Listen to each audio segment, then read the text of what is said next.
Hello दोस्तों, कैसे हो आप सब। Good morning student. आइए आज हम आप सबके लिए एक न्यू टॉपिक लेकर के आया हूँ, पॉली एम्ब्रियोनी। तो पॉली एम्ब्रियोनी है क्या चीज, भ्रूणता जिसको बोलते हैं। तो सर्वप्रथम इसमें इनको किसने डिस्कवर किया था, तो एंटोनी वॉन ल्यूवेनहॉक, इन्होंने इसको डिस्कवर किया था। और किसमें किया था, सिट्रस में, खट्टे चीज में, नींबू में। इसकी बात हम थोड़ा कर लेते हैं कि कहने का मतलब ये जो पॉली एम्ब्रियोनी है ये है क्या चीज। इसका कहने का मतलब यह occurrence of more than one, कैसे होंगे, वन होंगे या फिर देखिए मोर होंगे, ज्यादा होंगे या तो वन होंगे या तो खूब सारे रहेंगे। या तो कहने का मतलब ये दो एम्ब्रियो या फिर दो से ज्यादा एम्ब्रियोनी।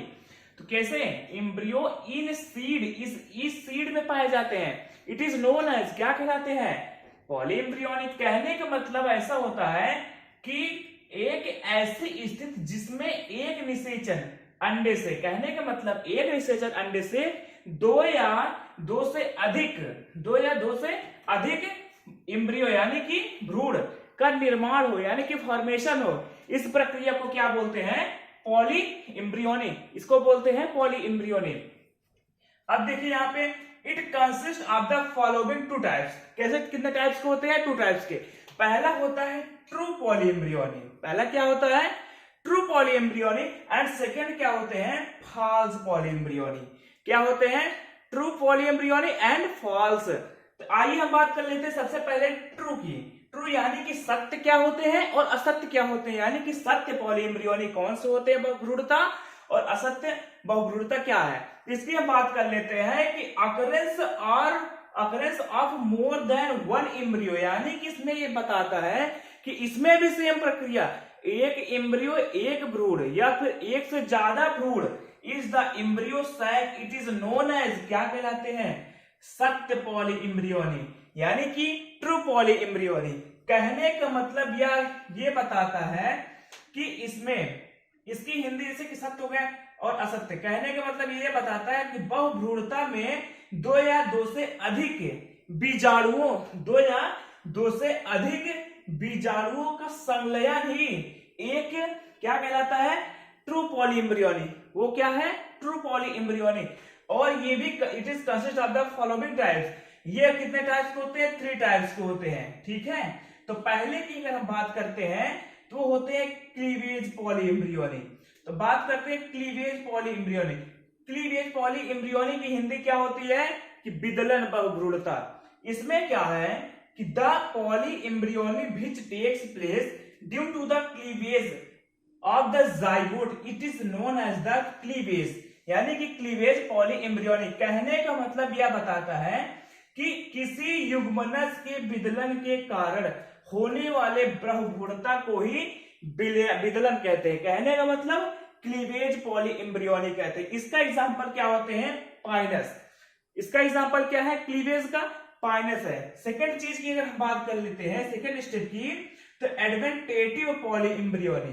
तो एडवेंटेटिव पॉली एम्ब्रियोनी को क्या बोलते हैं, इसे भी बोलते हैं, यानी कि कहने का मतलब यह होता है कि इस बहुभ्रूणता में जो नाभिक होते हैं, यानी कि जो न्यूक्लियस होते हैं, ठीक है, जो न्यूक्लियस होते हैं, इसका कहने का मतलब यह होता है कि आगमनात्मक इसका हिंदी होता है, ठीक है, आगमनात्मक इसका हिंदी होता है बहुभ्रूणता। जो नाभिक के भ्रूण कोश का, जो क्या है, न्यूक्लियस है ना, तो जो नाभिक के भ्रूण कोशिका, कहने का मतलब यह होता है कि जो नाभिक के भ्रूण कोशिका के निर्माण के कारण होती है, इसी प्रक्रिया को हम क्या बोलते हैं, एडवेंटेटिव पॉली एम्ब्रियोनी। क्या बोलते हैं, एडवेंटेटिव पॉली एम्ब्रियोनी। कहने का मतलब the polyembryony which takes place due to the formation of the embryo, ये फॉर्मेशन करता है एम्ब्रियो किस चीज का, सेल ऑफ द न्यूक्लियस, किसमें, सेल ऑफ द न्यूक्लियस में। और integument it is known as the adventitive polyembryony. क्या कहलाते हैं, एडवेंटेटिव पॉली एम्ब्रियोनी। वही जगह पे हम थर्ड स्टेप की बात कर लेते हैं, mixed polyembryony. Mixed polyembryony को क्या बोलते हैं, मिश्रित, ठीक है। तो मिश्रित बहुभ्रूणता, the polyembryony which takes place due to the fertilizations, इसमें फर्टिलाइजेशन होते हैं और सिनर्जिड और एंटीपोडल सेल का फॉर्मेशन होता है। इस प्रक्रिया को हम क्या बोलते हैं, इस प्रक्रिया को हम बोलते हैं मिक्स्ड, यानी कि ये क्लीवेज को और एडवेंटेटिव्स को कंबाइंड कर लेते हैं। इस प्रक्रिया को क्या बोलते हैं? Mixed poly embryony. इतने ये फंक्शंस इसमें पाए गए थे। अब हम यहाँ पर ट्रू की बात खत्म करते हैं, ठीक है। जो ट्रू पॉली एम्ब्रियोनी था, जो सत्य की था, ये सत्य वाला हम बात यहाँ पे आज क्लियर करते हैं। अब हम बात करते हैं असत्य, यानी कि सेकंड स्टेप पे चलते हैं, ठीक है। तो एम्ब्रियोनी कितने टाइप्स के थे? तो पॉली एम्ब्रियोनी 2 टाइप्स के थे। एक थे ट्रू पॉली एम्ब्रियोनी और दूसरा कौन सा था? फॉल्स। तो मान लीजिए हम यहाँ पे ट्रू का कंप्लीट कर दिए। अब हम बात करते हैं फॉल्स का, यानी कि ये गलत था। तो the polyembryony which takes place due to the formation of more than one of embryocyte. इसमें कहने का मतलब यह बताता है कि इसमें मोर देन यानी कि वन और मोर, यानी कि एक या फिर एक से ज्यादा, एक या फिर एक से ज्यादा एम्ब्रियोसाइट का फॉर्मेशन करता है। इस प्रक्रिया को क्या बोलते हैं? False polyembryony. कहने का मतलब इसमें ये होते हैं कि एक से अधिक भ्रूण कोष के बनने के कारण इसमें, यानी कि असत्य यानी कि मिथ्या कह सकते हैं, तो भ्रूण को ही हम क्या बोलते हैं? False embryony. इस प्रक्रिया को हम क्या बोलते हैं? False embryony. और इसका एग्जाम्पल कौन कौन से होते हैं? एग्जाम्पल की बात कर लेते हैं तो हो जाएगा एंथोसिफेलस। एंथोसिफेलस किसको बोलते हैं? कदम को बोलते हैं। पॉलीएंथस क्या होते हैं? फॉलेंथस में होते हैं आंवला। और वही जगह पे अगर हम एक चीज और बात कर लेते हैं कि टैमेरिंडस इंडिका, ये भी एक एग्जाम्पल है। और हम बात करते हैं, इसके बाद हम इसमें नेक्स्ट स्टेप में चलते हैं कि एपोमिक्सिस क्या होते हैं, ठीक है। तो एपोमिक्सिस में कहने का मतलब यह होता है, ये प्रोडक्शन करता है किस चीज का? न्यू ऑर्गेनिज्म का। तो इस प्रक्रिया को, यानी कि ये from the egg without the, यानी कि बिना फर्टिलाइजेशन के ये किसी न्यू ऑर्गेनिज्म को ये प्रोडक्शन करता है, यानी कि उसका फॉर्मेशन करता है। इस प्रक्रिया को हम एपोमिक्सिस कहते हैं। और एपोमिक्सिस भी 2 टाइप्स के होते हैं। सबसे पहले कौन से होते हैं? पार्थेनोजेनेसिस एंड दूसरा होते हैं पार्थेनोकार्पी। तो पार्थेनोजेनेसिस में नॉर्मली होता है, कुछ नहीं होता है। वही जगह पे अगर हम पार्थेनोकार्पी की बात करते हैं, इसमें फॉर्मेशन होता है किसका? सीडलेस फ्रूट्स का। किसका? सीडलेस फ्रूट्स का। इसको हम आगे चलिए, आइए हम बताते हैं एक एक स्टेप करके कि पार्थेनोकार्पी और पार्थेनोजेनेसिस होता क्या है। आइए हम यहाँ पे देखते हैं।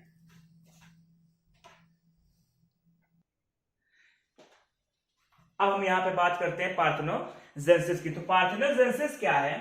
ये क्या करेगा? ये फॉर्मेशन करता है किस चीज का? एक न्यू ऑर्गेनिज्म का। लेकिन इसमें एक चीज और है, एक शर्तें और है।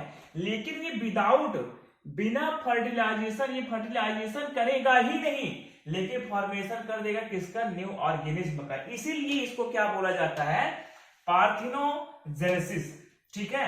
As a parthenogenesis, it is the best example of the natural parthenogenesis.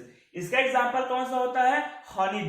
Honey bee इसका एग्जांपल है। लेकिन उसमें और क्या है कि in case of the honey bee, ये देखिए यहाँ पे ऑप्शन आ गया honey bee, the fertilisation is the external. इसमें जो फर्टिलाइजेशन होता है एक्सटर्नल होता है, इंटरनल नहीं होता है, अंदर की तरफ नहीं होता है। इसमें फर्टिलाइजेशन बाहर की तरफ होते हैं। व्हेन द सलाइवा, किससे होते हैं? Saliva of the male honey bee. तो सलाइवा होते हैं किसके? मेल, यानी कि सलाइवा जो है उसका जो लार है वो मेल का रहेगा, मेल हनी बी का रहेगा, यानी कि जो मेल मधु रहेगा उसकी बात हम यहाँ पे कर रहे हैं, ठीक है। मेल मक्खी की बात कर रहे हैं। It the separate is of the egg then the donor. और वो क्या करते हैं? एग तो देगा लेकिन वो डोनर करता है। And the worker is the produced. और उसके जो वर्कर्स होंगे, कहने का मतलब जो उसके साथी रहेंगे वर्कर्स, उसको ये प्रोड्यूस कर देगा। इसी प्रक्रिया को क्या बोलते हैं? पैथोजेनेटिकली।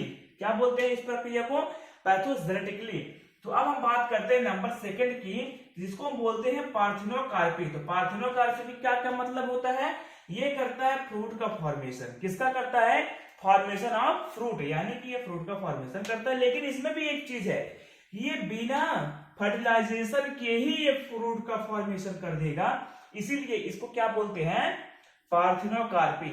यानी कि ये पार्थेनोकार्पी बिना ही सेक्स किए, यानी कि बिना फर्टिलाइजेशन, बिना निषेचन के ही ये कर देगा किसका फॉर्मेशन? फ्रूट का। इस प्रक्रिया को क्या बोलते हैं? It is known as the parthenocarpy. और देखिए इसमें क्या बताता है कि fruit is also called seedless. और अगर इसमें फ्रूट तो पाया भी जाएगा लेकिन उसके अंदर बीज नहीं पाए जाएंगे, ठीक है, सीड्स उसमें एब्सेंट रहेंगे। Food because in this case seeds is the completely absent. इसमें जितने भी सीड्स होंगे सारे के सारे सीड्स इसमें एब्सेंट रहेंगे। फॉर एग्जाम्पल बनाना में सीड कहां से होता है? ग्रेप्स में भी सीड्स नहीं होते हैं, और सिट्रस में भी सीड नहीं होते हैं। तो यहाँ पे आज हमारा जो टॉपिक था यहाँ पे कंप्लीट हो गया। लेकिन जब हम इसके नेक्स्ट स्टेप में चलेंगे या फिर नेक्स्ट हेडिंग जब हम इसको पढ़ाएंगे, टॉपिक जो लेकर के आएंगे वो कौन सा रहेगा? वो रहेगा एंडोस्पर्म। तो हम नेक्स्ट जो टॉपिक पढ़ाएंगे वो रहेगा हमारा एंडोस्पर्म, जिसको हम बोलते हैं भ्रूणपोष। हिंदी में इसको बोलते हैं भ्रूणपोष। तो नेक्स्ट स्टेप में जब हम चलेंगे, नेक्स्ट टॉपिक ले आएंगे आप सबके बीच, तो हम एंडोस्पर्म ही लाएंगे। तो आज का टॉपिक वेरी सिंपल था। इसमें आपको कहीं भी कोई भी डाउट हो, कोई भी प्रॉब्लम आती हो तो कमेंट बॉक्स करिए, कमेंट में करिए, और वीडियो को लाइक करिए, चैनल को सब्सक्राइब करिए। और thank you so much guys.